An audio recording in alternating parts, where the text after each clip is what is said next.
Béton gris, règlement de compte, poumon noir du trafic local de stupéfiants. Il est des images qui collent à la peau. Le Mirail, cliché de quartier, veut dépasser le bruit médiatique en présentant une situation plus nuancée.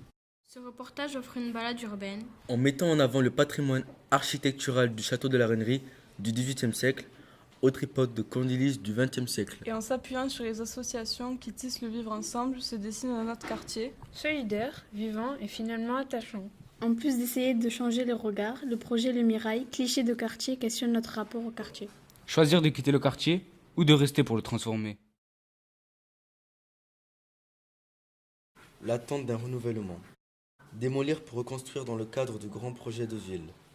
Entre rénovation et réhabilitation, les enfants d'aujourd'hui connaîtront-ils une autre réalité dans ce quartier? Solitude dans les coursives. Au début des années 1960, Condilis avait conçu les coursives comme des rues vivantes, lieux de sociabilité. Son projet est resté inachevé.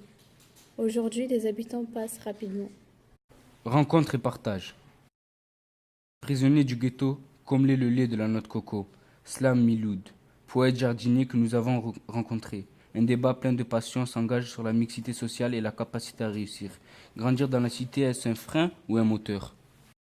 L'ADN du quartier. Un pont peut réunir toutes les différences, mais ne se croisent-elles pas sans se mélanger? Mai 1968 ou 2018. Autour de la faculté Jean Jaurès, les murs ont la parole. Faut-il tout détruire pour reconstruire? La montée des marches. Créée en 1981, Bas d'immeuble fait partie de ces associations qui accueillent les petits et les adolescents pour organiser du soutien scolaire et construire des projets, tremplins vers la formation professionnelle et l'ouverture vers l'extérieur. Recyclage universitaire. À l'université, nous découvrons un petit espace expérimental tenu par des écologistes en herbe qui nous livrent leurs recettes d'un compost réussi. En roue libre. Les astuces de rangement de la cité créent des espaces insolites. Le balcon devient un local à vélo. Si certains tournent en rond dans la cité, d'autres développent leur créativité. Larguer les amarres.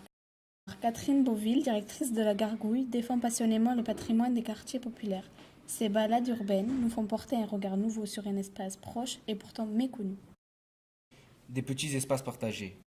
L'association Partage propose des jardins de la Farouette. Cela permet à tout le monde de se rencontrer. En situation de chômage, ses habitants mènent des actions solidaires pour éviter l'exclusion. Pika Street.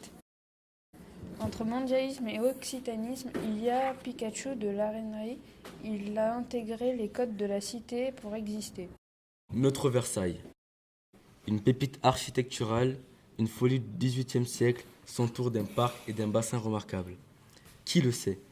Qui a envie de le savoir? Depuis l'an dernier, le Festival des idées lumineuses cherche à lui redonner vie à travers la rencontre des cultures classiques et urbaines.